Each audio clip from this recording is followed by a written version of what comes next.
பக்தியின் வலிமையே நித்தியம். சொற்கள் மந்திரமாக, அந்த மந்திர எழுத்துக்கள் வடமொழியில் அமைய, அவை அற்புதமாக நயம் பெற அடிப்படையில் பக்தியே ஊற்றாக பெருக வேண்டும். அது உயிரினில் உருக வேண்டும். அகிலாண்டேஸ்வரியை பற்றி ஆதிசங்கர பகவத்பாதாள் அலை அலையாக இனிமை தோய்ந்த ஒலியில் அக்ஷரமாலாவை தொடுத்துள்ளார். ஒரே ஒலியில் உள்ள மந்திர சொற்கள், ஒரே ஒரு ஒலி, அதில் அடங்கின மந்திர சொற்கள். ஆனால் அவற்றுக்குள் பல பொருள்கள் பம்பரமாக சுழலும் அதிசயம். இந்த புது சுவையை இந்த ஒலித்தட்டு முழுவதும் அனுபவிக்கலாம். இந்த புது சுவையை மட்டுமல்ல, பக்தியையும் இந்த ஒலித்தட்டு முழுவதும் நீங்கள் அனுபவிக்கலாம். இன்னும் பல அதிசயங்களையும் இந்த பக்தி பனுவலில் கேட்டு கேட்டு மகிழலாம். அனுபவங்கள் எல்லாம் அவரவருக்கென்றே அமைந்தவை. சொன்னாலும் சொல்லாவிட்டாலும் ஒவ்வொன்றும் தனித்தன்மையும் தரத்தின் செறிவும் நிரம்பியிருக்கும், தெளிவும் நிரம்பியிருக்கும், இருக்க வேண்டும். படிப்பது அன்னையின் புகழை, பாடுவது அவளது கடலெனும் கருணையை, துடிப்பது அந்த தாயின் திருச்செவிகளில் அமைந்த தாடங்கு ஒளியை காண, பெருமையெல்லாம் அவள் நினைவு, பிறப்பதெல்லாம் நம் மனதுக்கு பணிவு. அம்பாளை ஆராதிக்கும் மனங்கள் அனைவரையும் ஒன்றெனவே எண்ணி அடக்கத்தில் கிடைக்கும் ஆனந்தத்திலேயே முழுகும். கேட்டு கேட்டு கொடுக்காதவள் இல்லையே, நாம் கேட்க தெரியாததே தொல்லையே. ஆட்கொள்ளும் அருளுக்கு அவளே கதி, நம் ஆதாரமே அவள் சரணாகதி. பக்தியின் சக்தியில் சக்தியின் சத்தியமே சித்திரமாகிறது. வளர்க பக்தி என்று சொல்லலாம்.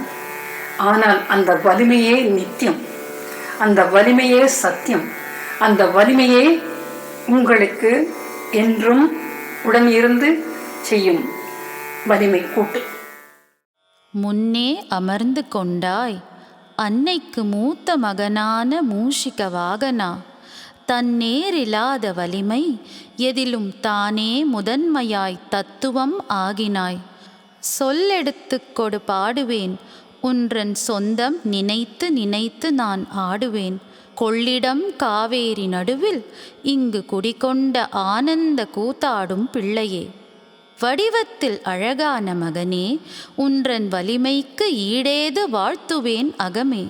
தடையெத்தனை வந்த போதும் உன்றன் தத்துவக் கொம்பும் துதிக்கையும் காக்கும். முன்னே அமர்ந்து கொண்டாய் அகிலாண்டேஸ்வரிக்கு முன்னே அமர்ந்து கொண்டாய்.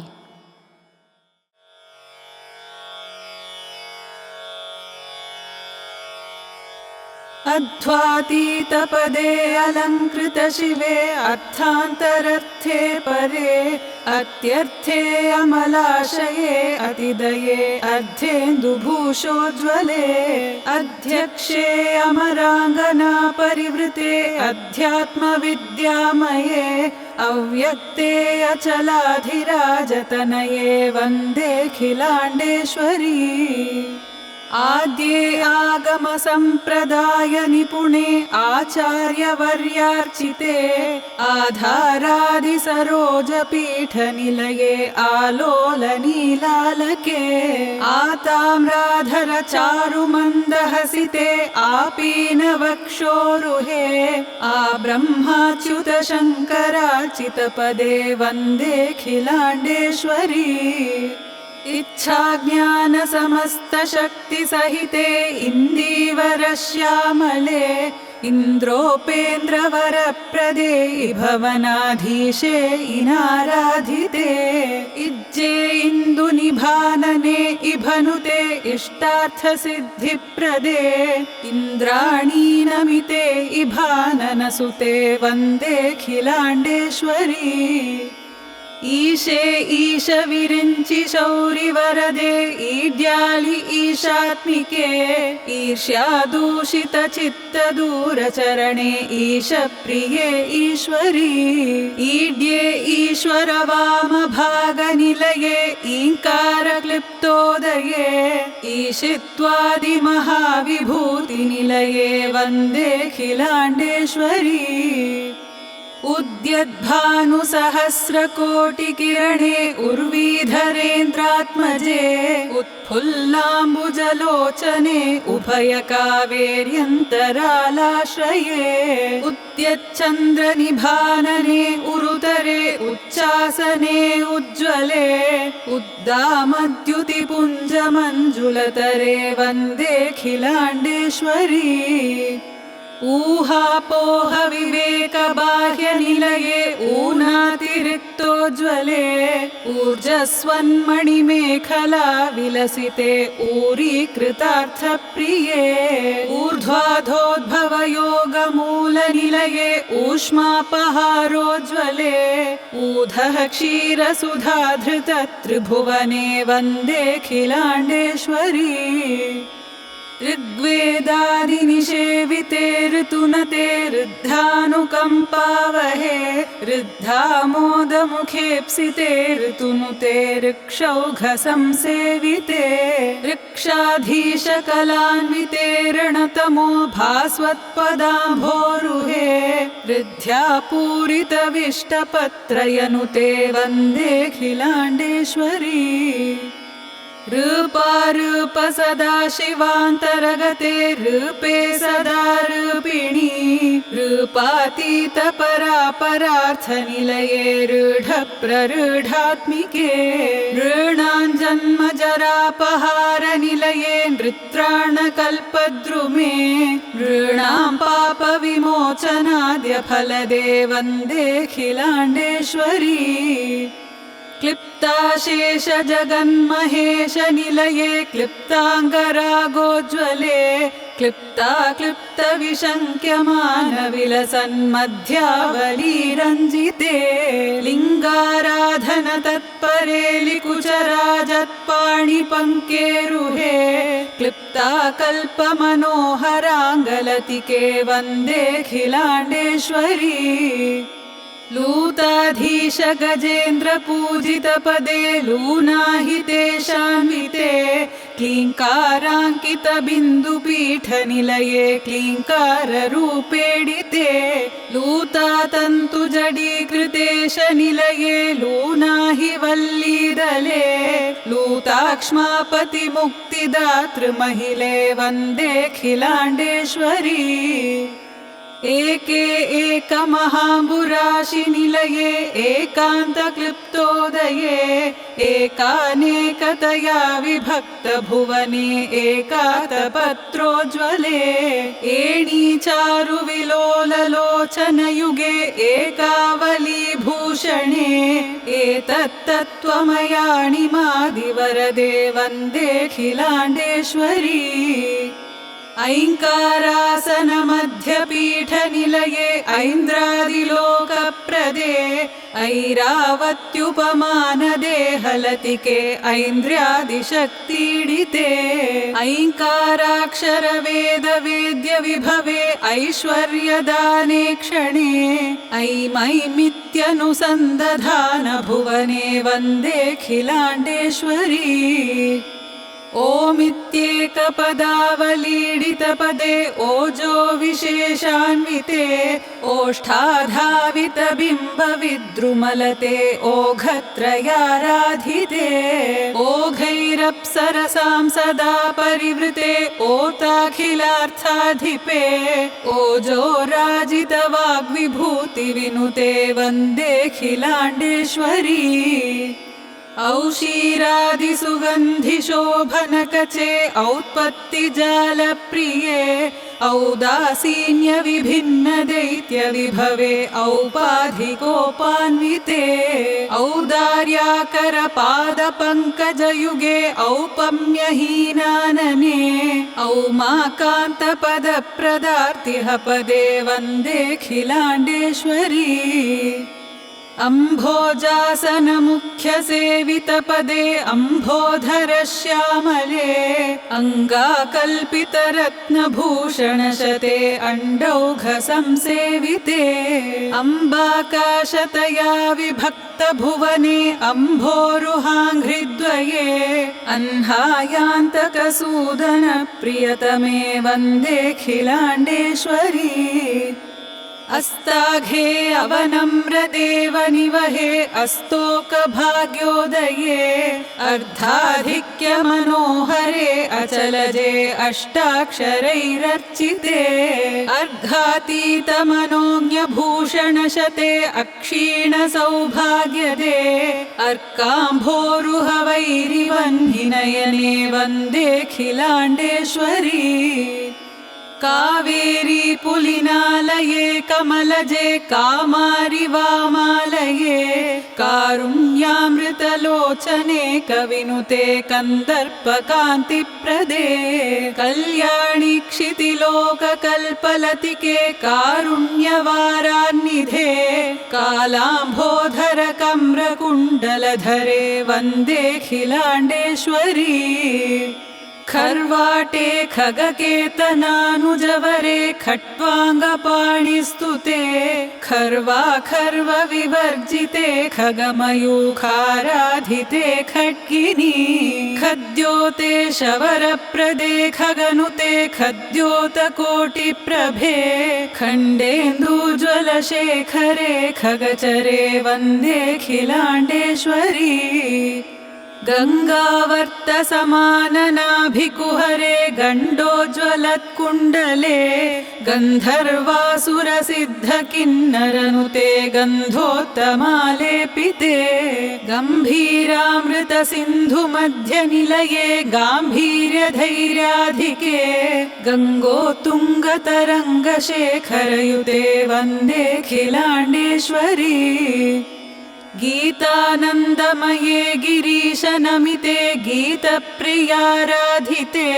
गीतोल्लासिनि गीयमानचरिते गीर्नाथ संसेविते गीष्पद्मावरदे गिरीन्द्रनिलये गीर्वाणबृन्दाञ्चिते गीते गीतमनोहरे गिरिसुते वन्देऽखिलाण्डेश्वरी गुप्ते गुप्ततरे गुहेशवरदे गुच्छोज्ज्वलन्मल्लिके गुह्याचारगते गुरुस्तनभरे गुच्छाधहारोज्ज्वले गुल्फस्थे गुणमन्दिरे गुरुवरे गुल्फोल्लसन्नूपुरे गूढार्थान्तगते गुरुतमनुते वन्देऽखिलाण्डेश्वरी घण्टाघोरनिनादघातितमहादैत्ये घनश्यामले घर्माघर्ममयूखवह्निनयने घर्मप्रशान्तिप्रदे घोराघोरविघोषदानवगणप्रोद्घुष्टघोरारवे घोराघौघनिवारणे घननिभे वन्देऽखिलाण्डेश्वरी चातुर्वर्ग्यफलप्रदे सुचरिते चामुण्डिरूपोत्तरे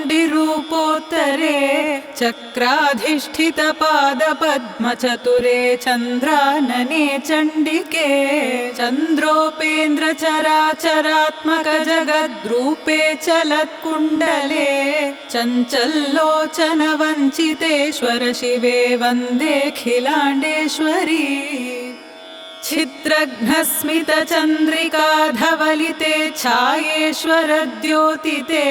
छन्दान्दोलितभूषणाङ्कितगले छन्दश्रियालङ्कृते छायाधीश धनञ्जयेन्दुनयने छन्नान्धकारारुणे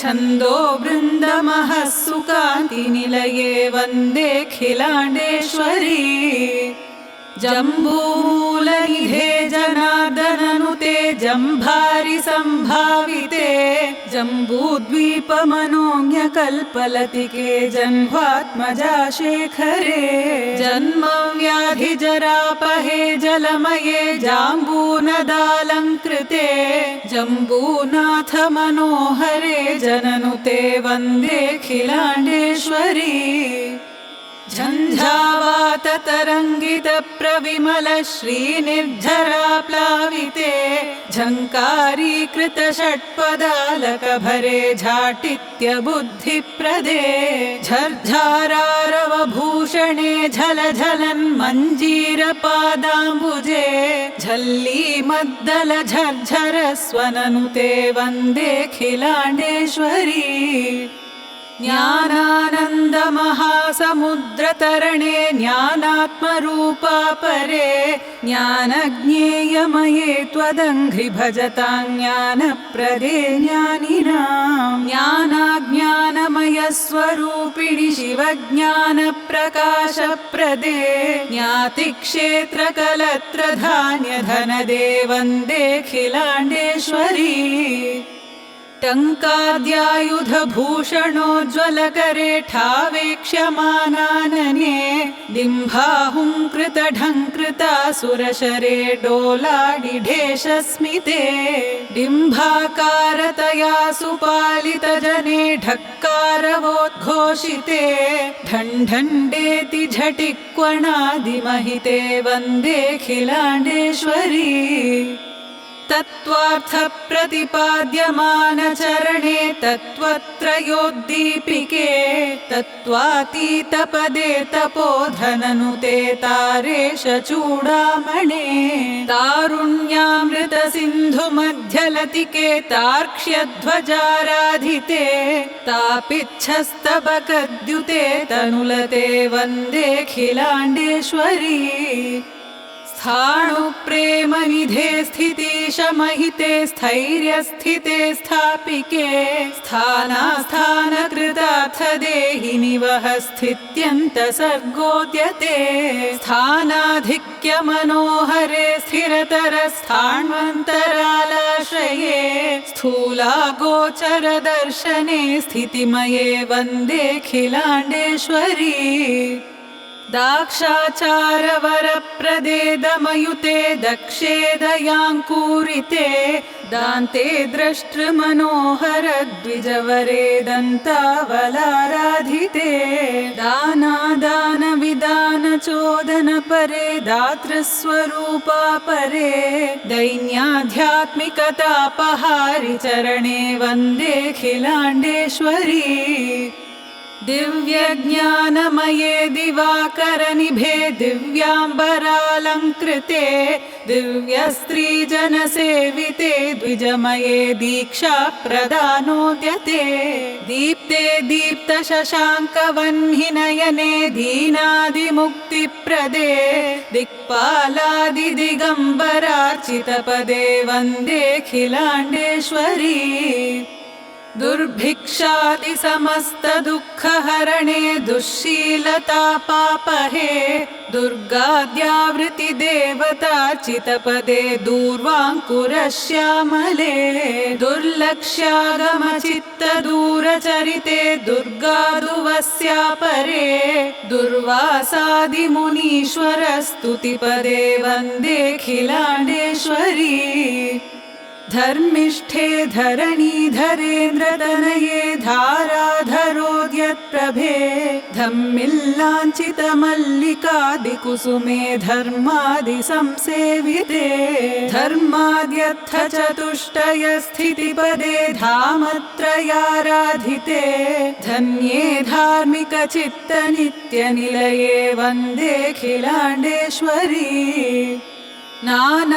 नानारत्नविभूषणे नवघनश्यामे नटेशप्रिये नक्षत्रेशधरे नगेन्द्रनिलये नागारिवाहानुजे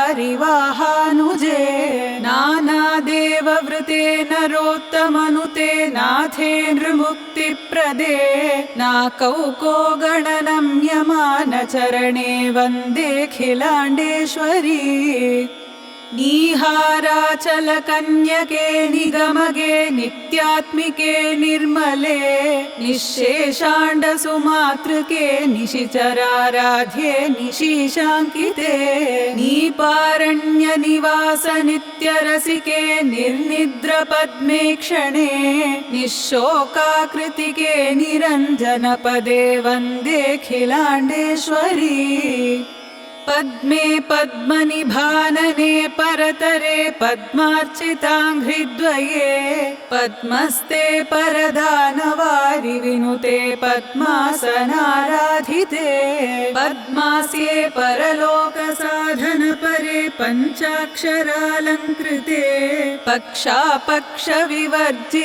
परशिवे वन्देऽखिलाण्डेश्वरी फुल्लाम्भोजदले क्षणेन्दुविकृतालीकाभिरामानने फूत्कारा हि फणाधरेन्द्ररमणी नृत्तान्तरालस्थिते स्फायत्पण्डितसूक्तिमर्मविभवे स्फाटिक्यतेजोमय स्फूर्जत्कान्तिमये फणीन्द्रवरदे वन्देऽखिलाण्डेश्वरी बाले बालपराक्रमे बहुविधे बालप्रवालाधरे बालादित्यसमप्रभे बहुनुते बालेन्दुभूषोज्ज्वले बन्धुकारुणविग्रहे बहुविध ब्रह्माण्डभाण्डोदरी ब्रह्मागस्त्यसुरेन्द्रवन्दितपदे वन्देऽखिलाण्डेश्वरी भावातीतपदप्रवर्तितगुणे भाषे भवाराधिते भावाद्ये भवरोगभञ्जनकरे भद्रे भयच्छेदिनी भव्ये भाग्यवदुत्तमेड्यचरणे भागीरथीशान्विते भास्वच्चन्द्रविलोचनार्चितपदे वन्देऽखिलाण्डेश्वरी माये मन्मथसेविते मरकतश्यामे मनोज्ञामले मायामोहविवर्जिते मणिमया कल्पे महामञ्जुले मायातीतमहामुनीन्द्रवरदे माणिक्यकेयूरके मालालङ्करणे मतङ्गतनये वन्देऽखिलाण्डेश्वरी मित्राग्नीन्दुविलोचने मिहिरभे मीनोल्लसल्लोचने मिथ्याज्ञानमनोतिदूरचरणे मीनध्वजाराधिते मीमांसादिसमस्तशास्त्रमहिते मृष्टान्नदानोद्यमे मित्रोद्भासिनि मित्रवह्नि विनुते वन्देऽखिलाण्डेश्वरी मुग्धे मुग्धशशाङ्कशेखरयुते मूलागमार्थोदये मुक्ते मूषिकवाहनार्चितपदे मूर्तित्रयाराधिते मूलाधारगते मुखाब्जविलसन्मुग्धस्मिते मुक्तिदे मुद्रामोदितमानसे मुनिनुते वन्देऽखिलाण्डेश्वरी यज्ञे यज्ञफलप्रदेयमनुते यक्षेश्वराराधिते यक्ष्मज्ञेयमसूदनप्रियतमे यज्ञेश सम्पूजिते यन्त्रस्थे यतिपूजिते यतिकृतः श्रीचक्रभूषोज्ज्वले यक्षिण्यादिसमस्तशक्तिविनुते वन्देऽखिलाण्डेश्वरी रामे रामवरप्रदे रसकले राजीवपत्रार्चिते राकाचन्द्रनिभे रमार्चितपदे राजाधिराजानदे रम्ये राजतशैलशृङ्गनिलये रत्याप्तपत्यानुते रागद्वेषविहीनचित्तसुलभे वन्देऽखिलाण्डेश्वरी लावण्याम्बुनिधे ललाटनयने लम्बोदराराधिते लाक्षारञ्जितपादपद्मयुगले लम्बालकोद्भासिते लङ्केशारिनुते लयोद्भवकरे लक्ष्मीपतिड्यप्रिये लक्ष्यालक्ष्यमनोज्ञमध्यलतिके वन्देऽखिलाण्डेश्वरी वाच्ये वारिजलोचनार्चितपदे वाग्देवताराधिते वामाद्ये वरशैलराजतनये वामादिशक्त्यात्मिके वश्याकर्षणसिद्धिमूलगुलिके वादित्रनादप्रिये वाणीवल्लभवज्रपाणिवरदे वन्देऽखिलाण्डेश्वरी शान्ते शङ्करवल्लभे शशियुते शातोदरि श्यामले शङ्काहीनविशोकदे शतमखाराध्ये शशाङ्कानने शक्ते शक्तिधरार्चिते शमधनाधीशार्चिते शारदे शैवाद्यागमपारगे शमधने वन्देऽखिलाण्डेश्वरी षट्चक्रान्तगते षडक्षरमये षट्त्रिंशतत्वात्मिके षट्पद्मान्तपुरे षडानननुते षट्कोणसम्भाविते षड्वक्त्रद्विपवक्त्ररामवरदे षट्ग्रन्थिवन्द्यात्मिके षट्शक्तिप्रभवात्मनः प्रियतमे वन्देऽखिलाण्डेश्वरी सर्वाभीष्टफलप्रदे सुमतिभिः संसेविते सात्विकैः सर्वालङ्करणे सदाशिवमये सम्पत्करे साक्षिणी सादिस्थे सरसीरुहाक्षियुगले सङ्घट्टवक्षोरुहे साक्षात्कारिणि सर्वलोकवरदे वन्देऽखिलाण्डेश्वरी हाहाकाररवैस्त्रिभिस्तुतपदे हाराभिरामे समे